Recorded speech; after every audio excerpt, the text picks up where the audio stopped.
सारी उम्र घर भी किराए का था, उसकी दुकान भी किराए की, और सारी उम्र ऐसी गुजरी। जिस दुकान पे बैठता था वो, उस दुकान वो क्या करता था, वीरान दुकान ढूंढता था जिसकी दुकान किराए पे नहीं होती थी। गौरतलब बात है, अजीब बात बता रहा हूं, ये मेरे देखे वाकये हैं। वो हमारे पड़ोस में कोई 30 साल रहा, तकरीबन 30 साल रहा। वो वीरान दुकान लेता था। नामवर इतना था कि उस्ताद को आके दुनिया ढूंढती थी, चाहे वो गली के कोने में जहां बैठ जाए, इतना कारीगर था। वीरान दुकान ढूंढता था जिस दुकान को कोई नहीं लेता था, फिर लिखवाता था कि मैं इतने साल तक नहीं उठाएगा, वो खुशी से लिख के दे देता था, क्योंकि इसको तजर्बा था, उसको नहीं था। इतने और बड़े बड़े ताकतवर लोगों की गवाहियां डलवाता था कि कल को मुझे उठाएगा। क्योंकि मैं कैसे उठाऊंगा, मेरी दुकान किराए पे नहीं जाती, तू मुझे किराया दे रहा, इतने अरसे से मेरी दुकान बंद पड़ी है, मैं कैसे उठाऊंगा। कह नहीं, वो तो मुझे उठाएगा, पता है मुझे। बड़े बड़े लोगों की गवाहियां डलवाता था, लिखवाता था, किराया देता रहूंगा, देता था। इधर वो किराए पे बैठता था, चंद दिनों के पास उसके पास लोग आना शुरू हो जाते, ये दुकान दे। वो अगर 20 रुपए किराया देते, हम 30 रुपए देते हैं, हम 40 रुपए देते हैं, कोई क्या हम 50 रुपए देते हैं। अब उसका दिमाग बेचारे का तो वैसे हिला, चेतरल गया, दिमाग तो हिलना था। वो इसको आके कहता कि मुझे इतने लोग दे रहे हैं। मैंने कहा मैंने तुझे पहले कहा था लिखवा के दो। अच्छा, ये चंद बार हुआ। जिस दुकान पे भी बैठता था,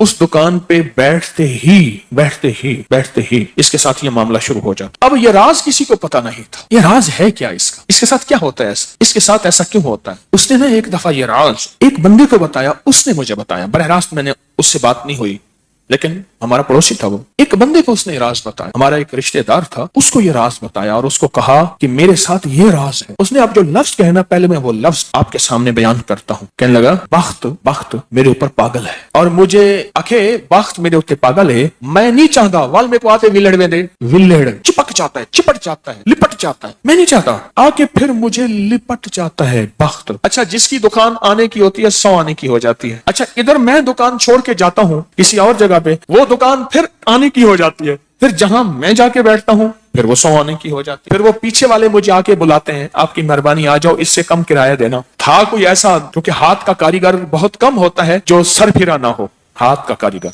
वो हाथ का जिस शोबे का हो, था कोई सर फिरा, कह रहा मैं नहीं जाता था दुकान पे, तुमने मुझे निकाला था। सारी जिंदगी उसने ऐसे गुजारी। अब ये बख्त कहां से मिला, अब बख्त को सुने। कहा मेरा बाप मजदूर था, मजदूरी करता था।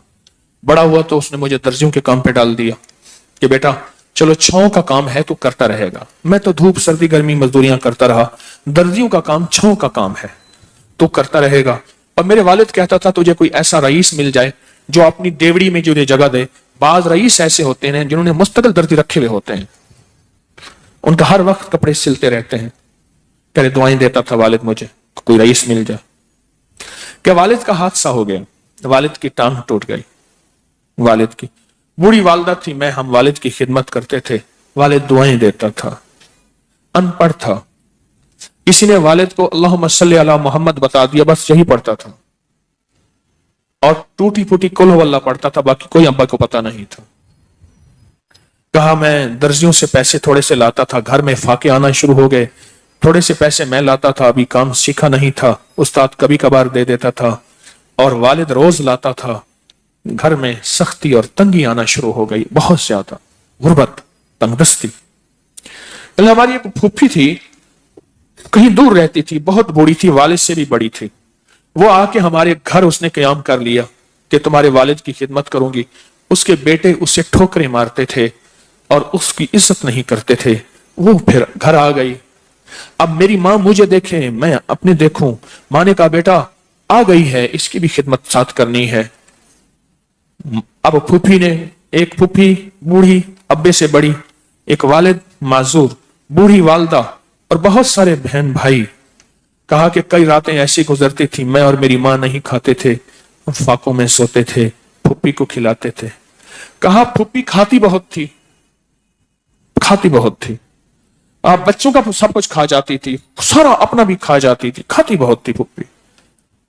कहा उससे छीनते थे तो फूफी लड़ने पे आ जाती थी। एक घर में अजीब कशमकश थी। कहा इन सख्तियों तलखियों में मैं उनकी खिदमत करता रहा, बाप की मां की खिदमत करता रहा, हत्ता के वालिद पता नहीं कितने साल कहे, मुझे भूल गए, फौत हो गए।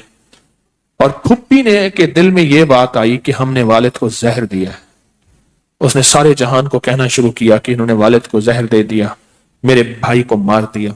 घर में रोटी भी खाती थी, बच्चों से छीन के भी खाती थी, चोरी छुपे भी खाती थी, दिन रात भी खाती थी, हमें बुरा भला भी कहती थी, लोगों के यहाँ शिकवे भी करती थी।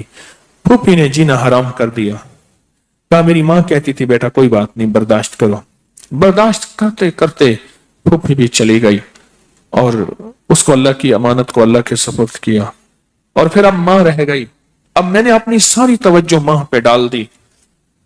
कहा अम्मा क्या करती, खाली चाबी नहीं होती है, चाबी, रोटी तो थोड़ी सी होती थी खा लेते थे, खाली चाबी हाथ में ऐसे लेके ना कहती अल्लाह इसको इतना बख्त दे, इतना बख्त दे, इसके साथ धरती लगे तो उसको बख्त दे, इसके साथ सुई लगे तो उसको बख्त दे, इसके साथ धागा लगे तो उसको बख्त दे, इसके कपड़े जो पहने उसको बख्त दे, इसको जो देखे उसको बख्त दे, इसको जो इसको देखे उसको बख्त। अम्मा चाबी लेके मांगती थी, रोती थी और बाज़ औक़ात चाबी में अम्मा के बहुत सारे आंसू होते थे। बस ये निजाम चलता रहा। अम्मा भी गुजर गई। अब उसके बाद फिर मैं, मेरे बच्चे, अब जो बख्त के दरवाजे खुले, मैं जिसको देखता हूं उसको बख्त, जो मेरे कपड़े पहनता है उसको बख्त, जिससे सुई खरीदता हूं उसको बख्त, जिससे धागा खरीदता हूं उसको बख्त, जिसकी जगह पे बैठता हूं उसको बख्त। बख्त जब बेदार था बदबख्त आंखें सो गई। ख्याल करना अभी बख्त बेदार है, कहीं बदबख्त आंखें सो ना जाए। वो दुआओं का जखीरा उस दर्जी के पास था, वो दुआओं का जखीरा, फुप्पी की नागवारियों का जखीरा, अब्बी की सबर का जखीरा, फुप्पी की नागवारियों का जखीरा, अम्मा के सबर का जखीरा वो साथ था। बस सहता रहा, चलता रहा। अल्लाह के नाम आए अमाल में, अल्लाह के निजाम में लिखा जाता रहा। वो तुझे कोई दुआएं दे नहीं रहा, ना दे, मेरे निजाम में तू उन लोगों में है जिनके साथ दुआएं मिलती हैं, जिनके साथ दुआएं लगती हैं, जिनके साथ दुआएं लिपट जाती हैं, तो उन लोगों में। हमें दुआओं का जखीरा चाहिए, हमें दुआएं चाहिए किसी की, हम किसी की दुआओं में आ जाएं। मेरे हजरत फरमाते थे नजर बद लगती है ना, खा जाती है, इस तरह अच्छी नजर भी लगती है। तुझे किसी अल्लाह वाले की अच्छी नजर लग जाए, तुझे मुर्शिद की अच्छी नजर लग जाए, तुझे माँ बाप किसी दुर्वेश की अच्छी नजर लग जाए, और नजर तेरा काम बना देगी। जिस तरह बुरी नजर खा जाती है, बर्बाद कर देती है, इस तरह अच्छी नजर आबाद और शाद कर देती है।